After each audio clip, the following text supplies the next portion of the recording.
They excluded me from the family business. But now I own the building. The certified letter arrived on a Tuesday morning at 9:47 a.m. I know the exact time because I was staring at my phone, pretending to be busy at my desk job at Morrison & Associates while my family was probably gathered around the mahogany conference table at Rossetti's corporate office, making decisions about our restaurant empire without me. Again. Mr. Rossetti, the delivery driver, called out, and for a split second, I felt that familiar surge of pride at hearing the family name.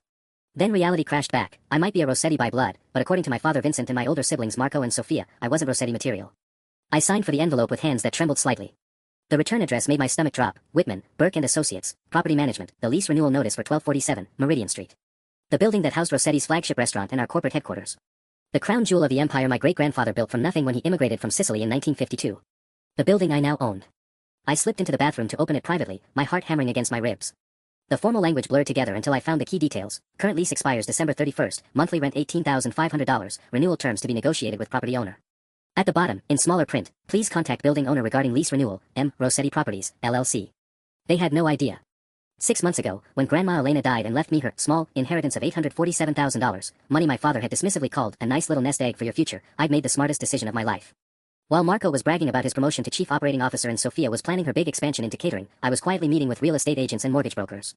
The Hendersons, who'd owned our building for 37 years, were tired. Tired of maintenance calls, tired of property taxes, tired of dealing with commercial tenants. When I approached them through my lawyer with a cash-heavy offer of $1.2 million for a building appraised at $950,000, they jumped at it faster than customers dive into our famous Sunday gravy special. I'd used Grandma Elena's inheritance as a down payment and secured the rest through a commercial mortgage under my newly formed LLC. The paperwork was filed in my first initial and last name, M. Rossetti Properties, generic enough that no one would immediately connect it to Marco Anthony Rossetti, the family disappointment. The same Marco who'd been told 3 years ago that he wasn't seasoned enough to handle real responsibility in the business. The Marco who'd watched his 31-year-old brother and 29-year-old sister receive equal partnership shares while he got a pat on the head and a promise to revisit things when you're older.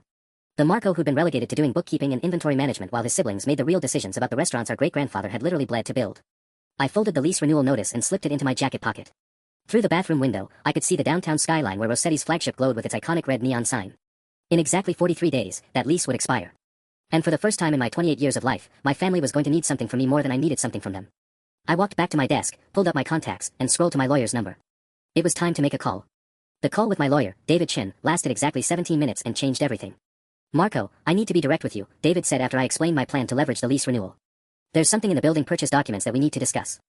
Something I flagged 6 months ago but you told me not to worry about. My stomach clenched. What kind of something? The previous owners, the Hendersons, they had a handshake agreement with your father.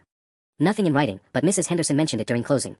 Apparently, Vincent helped them out financially back in 1987 when they were facing foreclosure. He loaned them $75,000 to keep the building, and they promised him first right of refusal if they ever sold. The room started spinning. Are you telling me the sale isn't legal? No, the sale is completely legal. They never formalized that agreement, and handshake deals don't hold up in commercial real estate. But Marco. David paused, and I could hear papers rustling. Your father could make things very complicated if he finds out you're the new owner before you're ready to reveal it. He could claim you manipulated the situation or acted in bad faith. I slumped in my office chair, watching my coworkers mill around the copy machine, completely oblivious to the fact that my entire revenge plot might be crumbling. So what are you saying? I'm saying we need to be extremely careful about how and when you reveal your ownership. We need this to look like a legitimate business transaction, not a family power play. And we need documentation of every conversation, every email, every interaction. After hanging up, I sat staring at my computer screen for 23 minutes straight. Janet from HR even stopped by to ask if I was feeling alright. That's when my phone buzzed with a text from Sophia. * family dinner Sunday. 6 p.m. Dad wants to discuss the future of the business. Your attendance is requested. *. Requested, not required. Not expected. Requested, like I was a distant cousin being invited out of politeness. I was still crafting my response when my phone rang. Marco, my brother, not me. Sometimes I wondered if our parents realized how confusing it was to name 2 sons Marco and Michael, then call us both by variations of the same family nickname. Mickey, Marco said, using the childhood name that always made me feel like I was 12 years old. You got Sophia's text. Just now. Look, I know things have been tense lately. But Dad's getting older, and he's finally ready to talk about bringing you into the partnership track. Real partnership, not just the bookkeeping stuff. I almost laughed. Almost. Partnership track. What does that even mean, Marco? It means proving you can handle the big picture. Sophia and I have been talking, and we think you should start with the Meridian location. You know that building better than anyone, you've been doing the maintenance coordination for 3 years. Maybe take over the lease negotiations, show Dad you can handle complex business relationships. The irony was so perfect it actually hurt. They wanted me to negotiate with myself. To prove my worth by convincing the building owner, me, to give the family business a good deal. The lease is up soon, isn't it? I asked, playing dumb. December 31st, Dad's been putting it off, but we need to lock in renewal terms. The property management company keeps calling, but honestly, we've been so focused on the expansion plans that nobody's made it a priority. I looked down at the lease renewal notice still sitting on my desk. I'll think about it. Sunday dinner, Mickey. 6 p.m. sharp. Time to show them you're ready for the big leagues. After he hung up, I finally typed my response to Sophia, I'll be there. Time to see exactly what my family thought I was worth. Sunday dinner at the Rossetti house was always a production. Mom would spend 3 days preparing her legendary Osso Buco, Dad would polish his collection of wine glasses from the old country, and Sophia would arrive with her perfectly pressed blazer and a leather portfolio full of business projections. Marco always brought his latest girlfriend. This month it was Jessica, a dental hygienist who laughed too loudly at his jokes. I showed up at 6:03 p.m. with a bottle of mid-range Chianti and a stomach full of anxiety. Michelle. Mom embraced me with flour-dusted hands, using the Italian pronunciation that made my name sound important, substantial. You're too skinny. Are you eating enough vegetables? I'm fine, Mom. I kissed her cheek, breathing in the familiar scent of garlic and rosemary that had defined my childhood. For a moment, surrounded by the warmth of the kitchen where I'd learned to roll gnocchi and argue about soccer scores, I almost forgot why I was here. Dad was holding court in his study when I found him, explaining something to Marco about profit margins while gesturing with his reading glasses. At 71, Vincent Rossetti was still an imposing figure, silver-haired, broad-shouldered, with the kind of presence that made waiters stand straighter and suppliers return his calls immediately. Michael, he said, looking up. Not Michelle like Mom, not Mickey like Marco. Just Michael, formal and distant.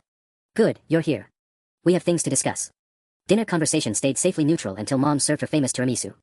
That's when Dad cleared his throat and pushed back from the table. I've been thinking about succession planning, he announced, like he was addressing shareholders instead of his children. Sophia, your catering expansion is showing promise. Marco, the operational improvements you implemented last quarter saved us $47,000.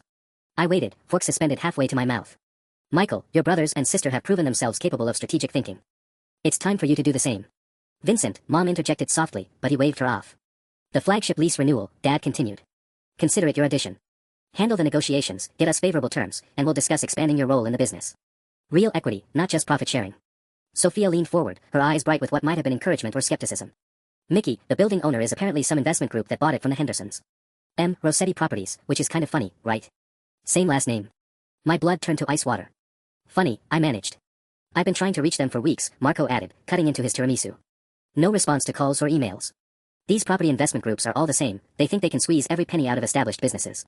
Dad's jaw tightened. Which is why this is perfect for Michael. Show us you can be tough when the family business is on the line. We've been at that location for 15 years. We made that neighborhood. These vulture investors need to understand they're dealing with the Rossetti family. What if they won't negotiate? I asked, my voice steadier than I felt. Then you find leverage, Dad said firmly. You research the owners, find out what they want, and you make them understand that evicting Rossettis would be a mistake. We're not just tenants, Michael. We're an institution. Jessica, who'd been quietly eating this entire time, suddenly spoke up. What happens if they just say no? I mean, if they own the building, don't they get to decide? The temperature in the room dropped about 10 degrees. Marco shot her a warning look. They'll negotiate, Dad said with the absolute certainty of a man who'd never been told no by anyone who mattered. Michael will make sure of it. I nodded, not trusting myself to speak. In my jacket pocket, my phone buzzed with what I knew was probably another call from the property management company I'd hired to handle lease inquiries. So, I finally said, what's my timeline? Dad smiled for the first time all evening. Lease expires December 31st. I want a signed renewal by Christmas Day. Consider it your gift to the family business. 21 days to prove myself to people who had no idea they were negotiating with me. The next morning, I called in sick to Morrison and Associates and drove straight to the flagship restaurant. I needed to see it through different eyes, not as the kid who'd swept these floors and memorized every table number, but as the landlord who held my family's future in his hands. At 10:23 a.m. on a Monday, Rossetti's had the quiet hum of preparation. The lunch rush wouldn't start for another hour, but I could hear the kitchen staff prepping vegetables and the familiar rhythm of Antonio's knife work on the cutting board. The man had been with us for 12 years, and his marinara sauce was almost as famous as Mom's Osso Buco. Mickey. Maria, our day manager, looked surprised to see me. You're not on the schedule today. Just checking on something, I said, trying to sound casual while I studied the dining room with new eyes. The original hardwood floors that the Hendersons had refinished in 2018. The exposed brick wall that Dad had spent $15,000 to restore because he said it gave the place authentic character. The custom lighting fixtures Sophia had insisted on last year, $8,200 worth of Edison bulbs and copper fittings. My phone rang. David Chen. Marco, we have a problem, he said without preamble. I just got off the phone with Whitman, Burke and Associates. Your father contacted them directly this morning. I stepped outside onto Meridian Street, my breath visible in the November cold. What did he say? He introduced himself as Vincent Rossetti, owner of the restaurant, and demanded to speak with the property owner immediately. He told them he had significant concerns about the lease renewal process and wanted to discuss the building's history personally. My chest tightened. Did they tell him anything? No, but they're asking questions now. The property management company wants to know if there's some kind of family dispute they should be aware of. Vincent was apparently forceful in his approach. I could picture it perfectly, Dad using his intimidation tactics, probably raising his voice, definitely name-dropping our family's reputation in the neighborhood. The approach that worked on suppliers and city inspectors but would backfire spectacularly with professional property managers. There's more, David continued. I did some digging on that handshake agreement I mentioned. Vincent didn't just loan the Hendersons money in 1987. He co-signed their refinancing loan. His name is still on some of the original mortgage documents as a guarantor. What does that mean? It means he has more legal connection to that building than I initially realized. Not enough to challenge the sale, but enough to make things complicated if this turns ugly. Marco, if your father finds out you're the owner before you control the narrative, he could claim you conspired to defraud the family business. I leaned against the brick wall of my own building, watching customers trickle past the windows of my family's restaurant. A young couple sharing tiramisu. An old man reading his newspaper over minestrone soup. All of them completely unaware that their favorite neighborhood spot was caught in a web of family drama that could shut it down forever. I need more time, I said. Time is the one thing we don't have. The property management company wants an answer about whether to proceed with standard renewal negotiations. If we say yes, your father will be expecting you to negotiate with them on the family's behalf. If we say no, he'll know something's wrong. Exactly. Marco, I think you need to consider the possibility that this plan has gotten too complicated. Maybe it's time to just tell your family the truth. I ended the call and stood there for 17 minutes, watching my breath form clouds in the cold air. Through the restaurant window, I could see Sophia had arrived for her usual Monday inventory check. She was talking animatedly with Maria, probably discussing the weekend sales numbers. My phone buzzed with a text from Marco, *, Dad wants an update on your progress with the building owner. Call him by 2 p.m., *. It was 11:41 a.m. I had exactly 2 hours and 19 minutes to figure out how to negotiate with myself without destroying everything. I called Dad at exactly 2 p.m. from my car in the Morrison & Associates parking lot. Michael. His voice was clipped, impatient. Tell me you have good news about the lease. I've made contact with the property management company, I said, which was technically true.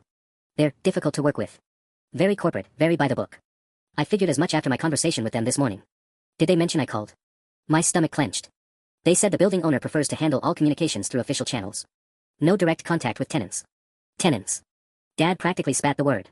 We've been in that building for 15 years, Michael. We're not tenants, we're partners in that neighborhood success.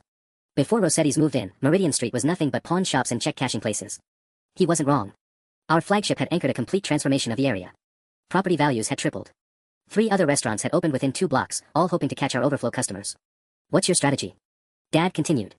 Because I'm telling you right now, if these Rossetti Properties people think they can squeeze us, they picked the wrong family. The irony of him declaring war on me was so absurd I almost laughed.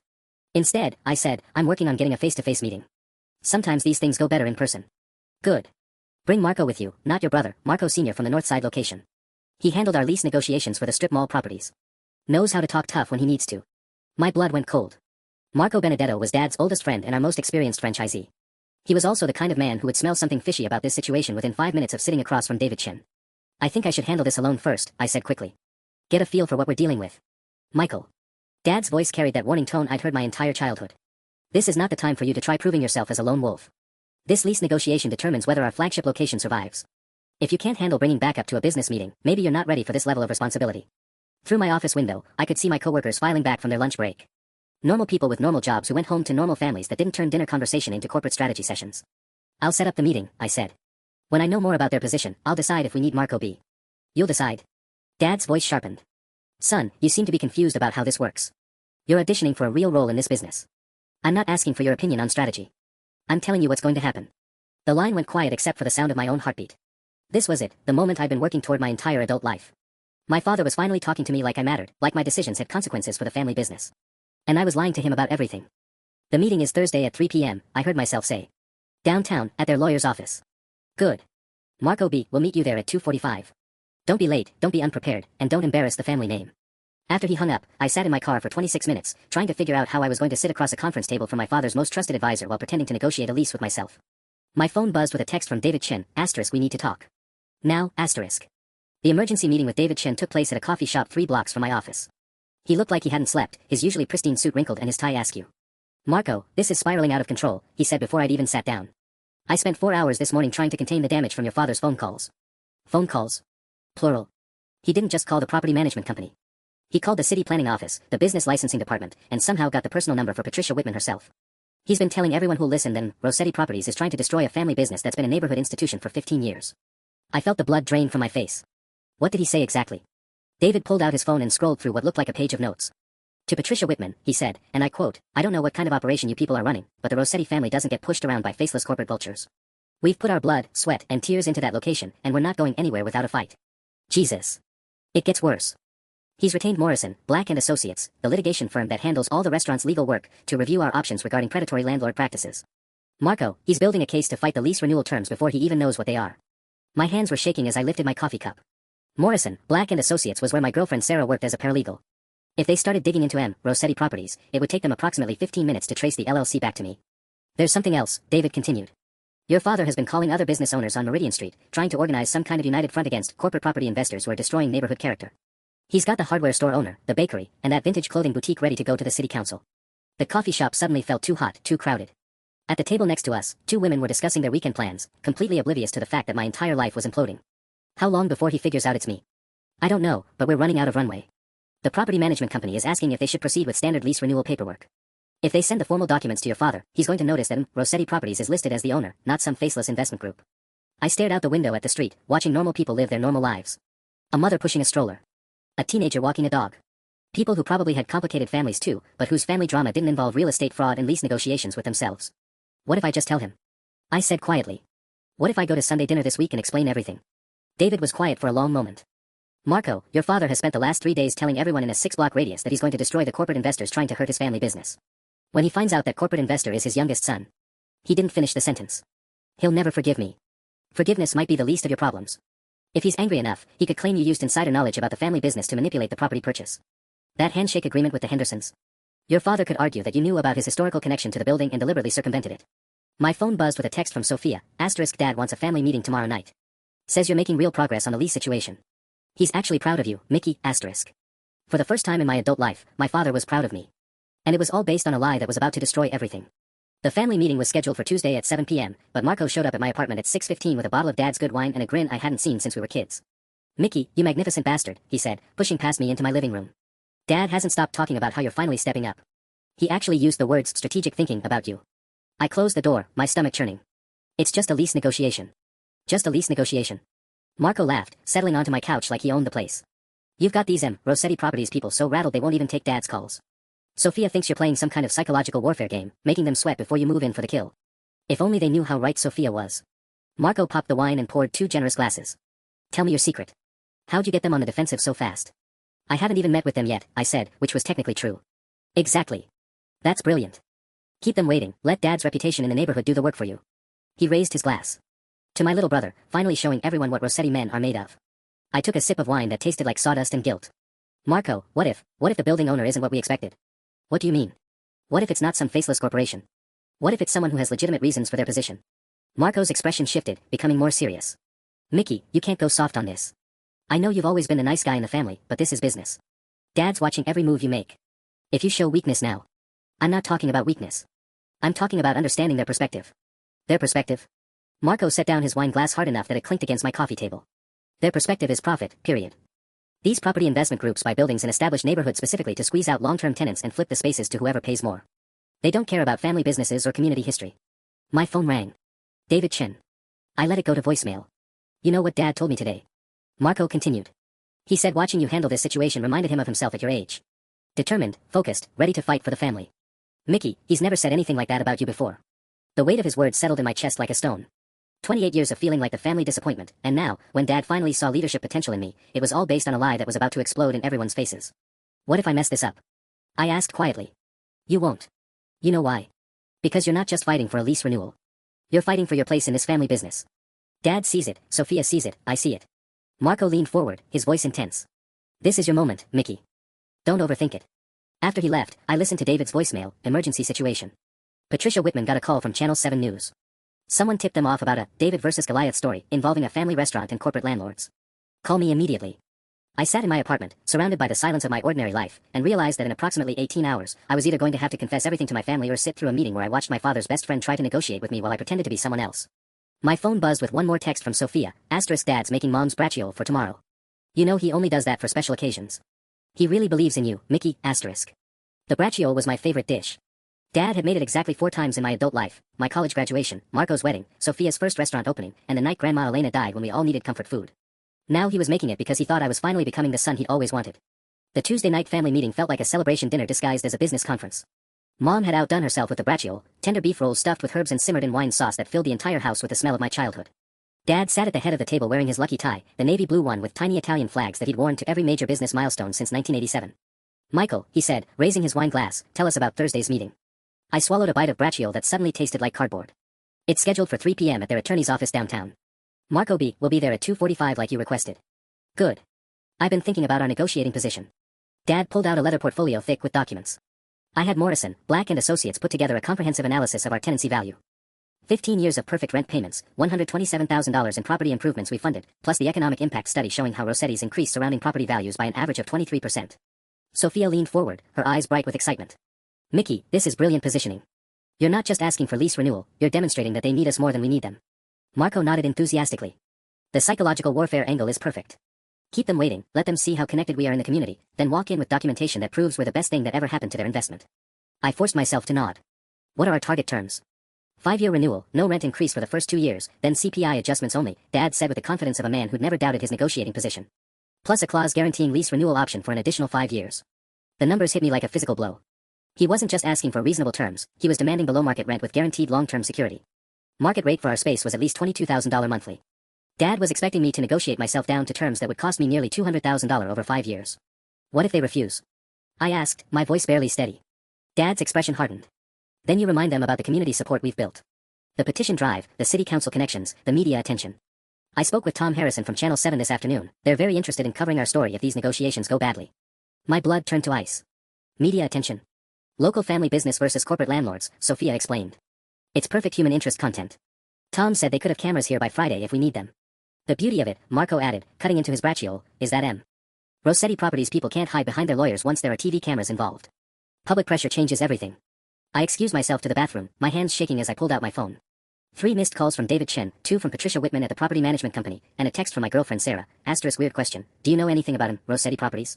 That name came across my desk today at work, asterisk. I splashed cold water on my face and stared at my reflection. In 46 hours, I was going to sit across from Marco Benedetto, a man who'd known me since I was 8 years old, and pretend to represent a property management company while he tried to negotiate a lease renewal for my family's restaurant with me. When I returned to the dining room, Dad was explaining something about leverage to Mom, who was nodding along while serving second helpings of braccio. The key, Dad was saying, is making them understand that evicting us would be a public relations nightmare. Michael's done excellent groundwork by staying mysterious, keeping them off balance. Vincent, Mom said softly, maybe we should consider that they might have reasonable positions too. The table went quiet. Dad set down his fork. Maria, these people bought our building specifically to extract maximum profit from established businesses. There's nothing reasonable about that.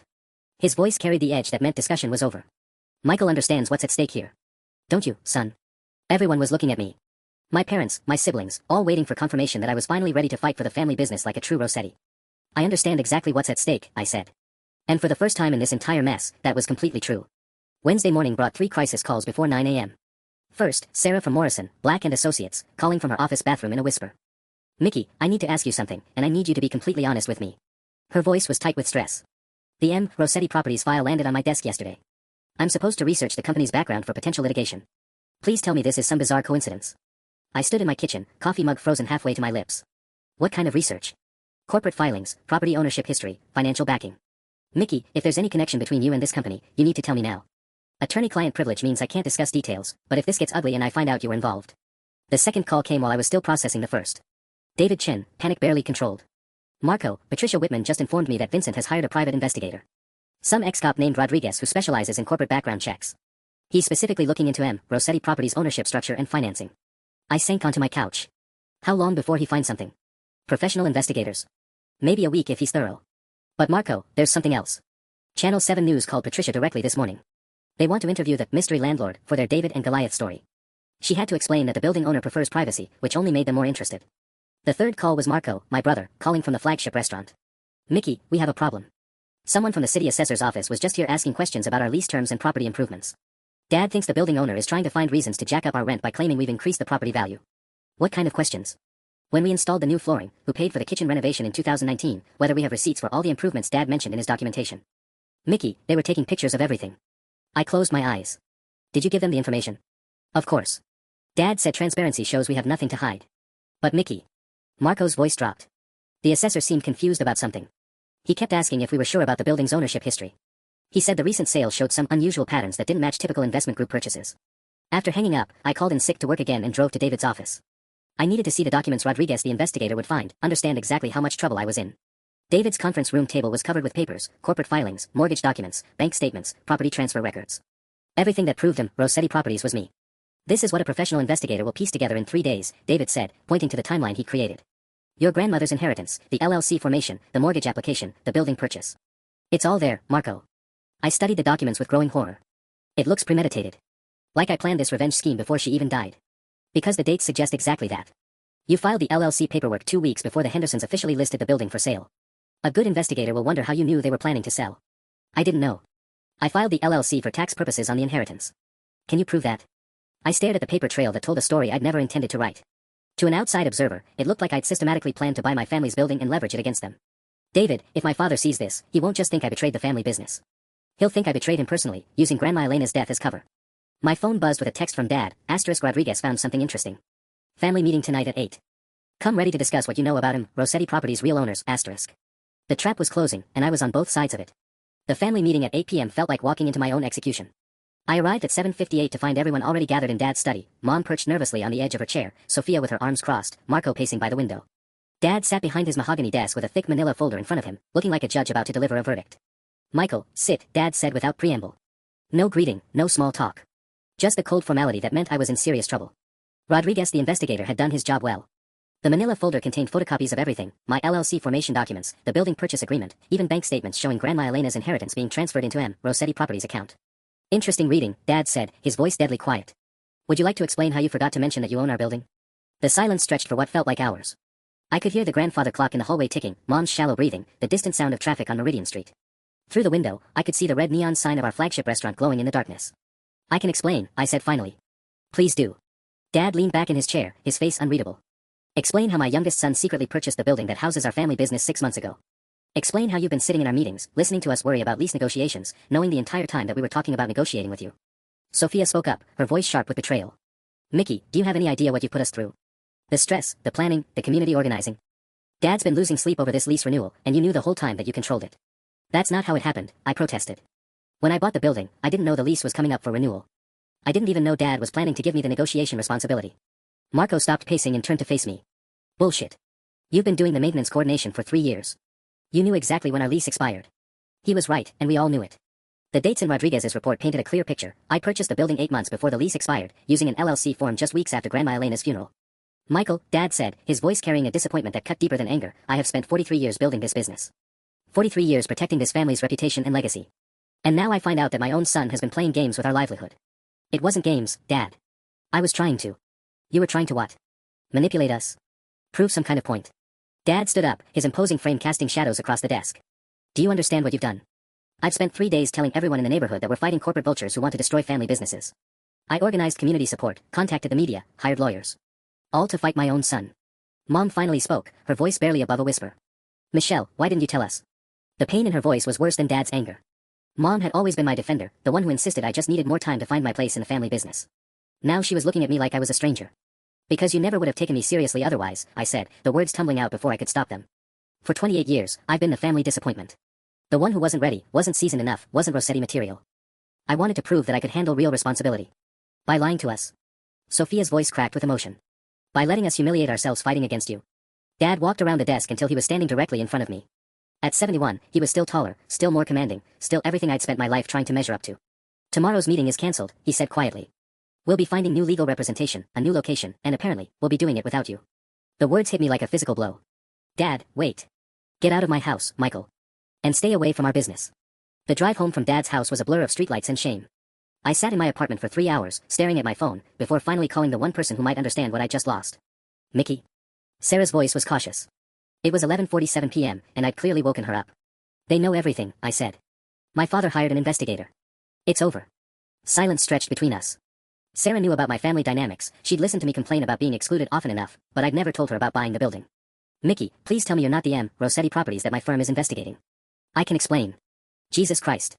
I could hear her getting out of bed, probably pacing her bedroom the way she did when she was processing something complicated. Do you have any idea what position you put me in? I've spent 2 days researching ways to legally challenge your lease renewal. Mickey, I helped draft the strategy to fight you. The irony would have been funny if it wasn't destroying my life. What did you find? That's privileged information, and you know it. But Mickey. Her voice softened. Why didn't you tell me? Because I didn't want you to think I was pathetic. Using my grandmother's death money to play revenge games with my family. Is that what this was? Revenge? I stared out my apartment window at the city lights, trying to remember what I'd been thinking 6 months ago when I'd signed the purchase documents. I wanted them to need me for once. I wanted to matter. Sarah was quiet for a long moment. What are you going to do now? I don't know. Dad told me to stay away from the business. I think he meant permanently. And the building? I still own it. The lease still expires December 31st. The weight of that reality settled in my stomach like lead. Sarah, they're going to have to find a new location for the flagship. 43 years of business, and I'm going to be the reason it closes. Maybe not. Maybe if you call your father tomorrow, apologize, explain that you want to make this right. You didn't see his face. This isn't about the building anymore. It's about trust. About family. I rubbed my eyes, exhaustion hitting me like a wave. He looked at me like I was a stranger, Sarah. Like 28 years of being his son just got erased. After we hung up, I couldn't sleep. At 2:33 a.m., I drove back to Meridian Street and parked across from the flagship. The neon sign was dark, but security lights illuminated the windows where I'd learned to set tables and take orders. Where Dad had first taught me about profit margins and customer service. Where I'd always imagined I'd eventually prove myself worthy of the Rossetti name. My phone buzzed with a text from Marco, * Sophia's crying. Mom hasn't spoken since you left. Dad's in his study with a bottle of scotch, staring at the Rodriguez report. I hope *whatever point you were trying to make was worth it, *. I typed and deleted a dozen responses before finally sending, I'm sorry. * Sorry doesn't fix this, Mickey. Sorry doesn't undo 3 days of Dad humiliating himself to the neighborhood, organizing support to fight his own son, *. At 3:15 a.m., sitting in my car outside the building I owned but could never claim, I realized that revenge was supposed to feel satisfying. Victory was supposed to taste sweet. Instead, it just tasted like losing everything that had ever mattered. Thursday morning at 7:23 a.m., I was jolted awake by pounding on my apartment door. Through the peephole, I saw Marco, my brother, not me, looking like he hadn't slept either. Open up, Mickey. We need to talk. I opened the door to find him holding 2 cups of coffee and wearing yesterday's clothes. His usually perfect hair was disheveled, and there were dark circles under his eyes that matched my own. Jesus, you look like hell, he said, pushing past me into the apartment. Thanks. You too. Marco handed me one of the coffees and collapsed onto my couch. Dad didn't sleep last night. Neither did Mom. Sophia called me at 6 a.m. crying because she feels guilty about all the things she said to you. I sat across from him, cradling the coffee like a lifeline. Marco, I never meant for it to go this far. But it did go this far, didn't it? And now we're all fucked. He ran his hands through his hair. Mickey, do you understand what happens if Rossetti's loses the flagship location? It's not just about finding a new building. That location is our identity. It's where food critics come to review us, where the old-timers bring their grandchildren, where we film all our promotional materials. The weight of what I'd done settled deeper into my chest. I know. Do you? Because Rodriguez found something else last night. Something Dad didn't share in that little family tribunal. Marco leaned forward, his voice dropping. The Hendersons' original mortgage, the one Dad co-signed in 1987. There's a clause that says if the property ever gets sold to someone who tries to evict the anchor tenant without cause, Dad has grounds to challenge the sale. My blood went cold. What does that mean? It means Dad's lawyers think they might be able to reverse your purchase. Force you to sell the building back to them at the original 1987 assessed value plus improvements. Mickey, that's roughly $340,000 for a building you paid $1.2 million for. The coffee cup nearly slipped from my hands. They can't do that. Maybe they can, maybe they can't. But they can tie you up in court for years trying. And here's the beautiful part, while the litigation is pending, they can get an injunction preventing you from evicting the current tenant. Meaning we stay, you can't raise the rent, and you get to pay legal fees for the privilege of owning a building you can't control. I stared at my brother, seeing Dad's strategic mind behind his words. This is his plan. This is his backup plan. His primary plan is much simpler. Marco stood up and walked to my window, looking out at the city waking up. He's calling Channel 7 News this morning. Full interview about how a family member betrayed the business, used insider knowledge to manipulate property deals, and is now trying to destroy 43 years of community tradition. He wouldn't put our family business on television like that. Marco turned back to face me, and his expression was grim. Mickey, you humiliated him. Vincent Rossetti spent 3 days rallying the neighborhood to fight corporate greed, only to discover the corporate greed was coming from inside his own family. You think he's going to quietly slink away from this? My phone rang. David Chen, probably with more legal disasters to explain. Don't answer it, Marco said. I'm here with an offer. A way out that might save everyone's face. What kind of offer? Sell us the building. Today. For exactly what you paid, plus the transaction costs. We'll structure it as a family investment, Dad, Sophia, and I buy it jointly, you walk away clean, and we pretend this whole mess never happened. I set down the coffee cup with shaking hands. And my role in the business? Marco's silence stretched for 10 seconds too long. There is no role in the business, is there? I said quietly. Mickey, you lied to us for 6 months. You let Dad humiliate himself publicly. You put Sophia and me in positions where we were strategizing against our own brother. His voice softened slightly. Maybe someday, after the wounds heal, there might be a conversation about your future with Rossetti's. But not now. Not for a long time. Outside my window, the city was coming alive with normal people heading to normal jobs, completely unaware that the building I bought to prove my worth was about to become the reason I lost my family forever. How long do I have to decide? I asked. Dad's calling Channel 7 at 10 a.m. It's 8:17 now. 103 minutes to choose between financial ruin and family exile. At 8:47 a.m., I called David Chen. Marco, thank God. I've been trying to reach you since yesterday. We have multiple crisis situations developing simultaneously. Papers rustled in the background. First, Channel 7 News contacted me directly 20 minutes ago. They want a statement from Rossetti Properties about the family business manipulation allegations they're planning to air tonight. Tonight? My voice cracked. Your father moved up his timeline. The story goes live on the 6 p.m. broadcast. But that's not the worst part. David's voice took on that careful tone lawyers use when delivering catastrophic news. Morrison, Black and Associates filed an emergency injunction this morning. They're claiming you used confidential family business information to manipulate a property purchase, and they want the sale reversed immediately. I sank into my kitchen chair, watching the clock tick toward Dad's 10 a.m. deadline. Can they do that? The legal grounds are questionable, but the optics are terrible. Mickey, they're also claiming that your grandmother's inheritance was intended as a family business investment, not personal funds. If they can prove Elena meant that money to benefit Rossetti's as a whole, they could take the building anyway, I finished. Plus damages for lost business opportunities, legal fees, and emotional distress. Marco, you could end up owing your family money on top of losing the property. Through my apartment window, I watched a young father teaching his daughter to ride a bicycle on the sidewalk. Normal family moments. Normal problems that didn't involve lawyers and television cameras and 43 years of legacy crumbling. There's something else, David continued. Rodriguez the investigator. He found Sarah's connection to Morrison, Black and Associates. Your father knows you've been dating someone who works for the firm that's now representing them against you. My blood turned to ice. What does that mean? It means they're going to claim you had inside access to their legal strategy through Sarah. Conspiracy, corporate espionage, breach of attorney-client privilege. Mickey, they're building a case that could destroy both your careers. I ended the call and immediately dialed Sarah's number. She answered on the first ring. Mickey, I can't talk to you. My supervisor just pulled me off all Rossetti-related files and I'm meeting with the ethics committee in an hour. Her voice was tight with panic. They think I might have shared privileged information with you. Did you? Of course not. But it doesn't matter what actually happened. It matters what they can prove, and the timeline looks suspicious as hell. I've been working on strategies to challenge Rossetti Properties for 3 days while dating the owner. Mickey, I could lose my job over this. At 9:23 a.m., my phone buzzed with a text from Sophia, * last chance. Dad's got channel 7 on speed dial. Marco told you the offer. What's it going to be, *? I stared at my reflection in the black screen of my television. 28 years of feeling invisible in my family, 6 months of thinking I'd found the perfect solution, and now 67 minutes to choose between destroying everyone I loved or destroying myself. The bicycle riding lesson outside my window was going better. The little girl was wobbling but staying upright, her father jogging alongside with an encouraging smile. When she finally found her balance and pedaled independently for 10 feet, both of them cheered like she'd won the Olympics. Some victories, I realized, were worth celebrating. Others just left everyone bleeding. At 9:31 a.m., I picked up my phone to make the call that would end this nightmare one way or another. At 9:31 a.m., I called Marco. I'll take the deal, I said before he could speak. Same price I paid, plus transaction costs. But I have conditions. Mickey, you're not exactly in a position to make demands. Hear me out. I want a written agreement that Sarah Martinez had no knowledge of my ownership of the building. I want Dad to publicly state that she never shared any privileged information with me. Her career doesn't get destroyed because of my mistakes. Marco was quiet for a moment. What else? I want the truth about why I bought the building included in any public statements. Not the revenge narrative Dad's planning to sell to Channel 7, but the real reason, that I was trying to prove myself worthy of the family business. That makes you sound pathetic, not vindictive. Why would you want that? Because pathetic was better than evil. Because maybe someday, when the anger faded, my family would remember that I'd loved them enough to destroy myself trying to earn their respect. Those are my terms, I said. Take it or leave it. At 9:44 a.m., Marco called back. Dad agrees to protect Sarah's reputation. The public statement. He'll consider it. But Mickey, there's something else Rodriguez found. Something Dad doesn't know about yet. My stomach dropped. What now? The Henderson property had an existing lien from 2003. Some kind of tax dispute that was supposed to be resolved before any sale. Your lawyer should have caught it during the title search, but somehow it got missed. Mickey, if the IRS decides to pursue collection on that lien, they could seize the building regardless of who owns it. How much are we talking about? $67,000 in back taxes, plus penalties and interest. Probably close to $150,000 total by now. The beautiful part. It's the previous owner's debt, but it stays with the property. Whoever owns the building when the IRS comes calling gets stuck with the bill. I started laughing. Actual, hysterical laughter that made Marco ask if I was having a breakdown. Don't you see? I gasped between laughs. I bought a building to prove I was smart enough for the family business, and I didn't even do proper due diligence on the title. Dad's going to buy it from me just in time to inherit a 6-figure tax bill. Jesus, Mickey. Do we tell him? The ethical thing would be full disclosure. But the ethical thing would also have been telling my family I owned their building 6 months ago, instead of orchestrating an elaborate charade that had destroyed trust, relationships, and possibly Sarah's career. Your call, I said. But the sale documents transfer all existing liens and obligations to the new owner. If Dad's lawyers didn't catch it either.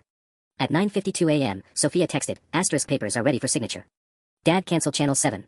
Meet us at Morrison, Black and Associates at 11 a.m. to close this deal, *. At 9:53 a.m., David Chin called with an update that made my blood freeze. Marco, I just heard from Patricia Whitman.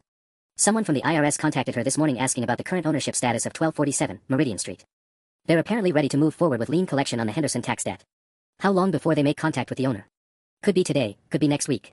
But Marco, here's the interesting part. If ownership transfers while an IRS action is pending, the new owner assumes full responsibility for resolution. Your family won't just be buying your building.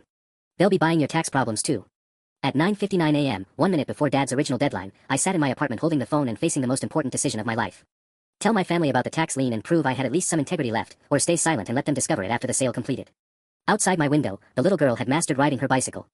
She was pedaling confidently down the sidewalk while her father watched with obvious pride, no longer needing to run alongside her. Some lessons, I realized, were more expensive than others. At 10 a.m. exactly, I made my choice. I called Dad directly. Michael. His voice was cold, formal. The voice he used with suppliers who disappointed him. Dad, before you sign anything, there's something you need to know about the building. There's an existing tax lien from 2003. $67,000 in back taxes, plus penalties. Maybe $150,000 total by now. Silence stretched for 30 seconds. I could hear him breathing, probably processing the implications. You're telling me this why? He finally asked. Because it's the right thing to do. Because I've lied to this family enough. I took a deep breath. And because I want you to understand something, I didn't buy that building to hurt anyone. I bought it because I wanted to matter. I wanted you to need me for once. More silence. Then, Vincent Rossetti's son doesn't manipulate his family to feel important, Michael. Vincent Rossetti's son earns respect through honest work and integrity. I know that now. Do you? Because 24 hours ago, you were prepared to sit across from Marco Benedetto and negotiate against your own family. Yes, I said quietly. I was. And it was wrong. At 11:47 a.m., I sat in the Morrison, Black & Associates conference room watching my family's lawyers verify the tax lien information. Dad sat across from me, his face unreadable. Sophia kept shaking her head like she couldn't believe the situation had gotten even more complicated. Marco, both Marcos, actually, since Marco Benedetto had joined us, were huddled over calculators trying to figure out the real cost of owning my building. The lien is legitimate, announced Patricia Morrison, the senior partner. IRS has been trying to collect for 18 months, but the Hendersons moved to Florida and apparently didn't leave forwarding information. So whoever owns the building now inherits their tax problems, Dad said, looking directly at me. Correct. But there's a silver lining, the property is worth significantly more than the total debt. Even paying the full lien amount, this building represents a solid investment. Marco Benedetto leaned back in his chair. Vincent, at current market rates, you're looking at $1.2 million purchase price plus $150,000 tax liability. That's $1.35 million for a property that could lease for $25,000 monthly to the right tenant. We are the right tenant, Dad said firmly. At 12:23 p.m., we signed the papers. Rossetti Properties officially transferred ownership of 1247 Meridian Street to Rossetti Family Holdings, LLC, a new entity owned equally by Dad, Sophia, and Marco. I walked away with exactly what I'd paid 6 months earlier, $1.2 million, minus transaction costs, minus 6 months of mortgage payments, minus the lawyer fees that had kept David Shin busy for weeks. Net profit on my real estate empire, negative $47,000. But as we walked out of the law office together, Dad stopped me on the sidewalk. Michael, you told me about the tax lien when you could have stayed quiet. It was the right thing to do. Yes, it was. He studied my face like he was seeing me for the first time in months. Your grandmother Elena always said you had good instincts buried under all that impatience. My throat tightened. Dad, I'm sorry. For all of it. I know you are. He glanced back at the building where Sophia and Marco were still talking with the lawyers. The flagship lease renews February 1st. New terms, new ownership structure. We'll need someone to manage the property relationships, handle maintenance coordination, interface with city planning. That sounds like a real job. It is a real job. With real responsibility, real authority, and real consequences if you mess it up. Dad's mouth almost smiled. Think you're ready for that kind of responsibility, Mr. Rossetti? For the first time in 6 months, hearing the family name felt like coming home. Yes, sir. I think I am.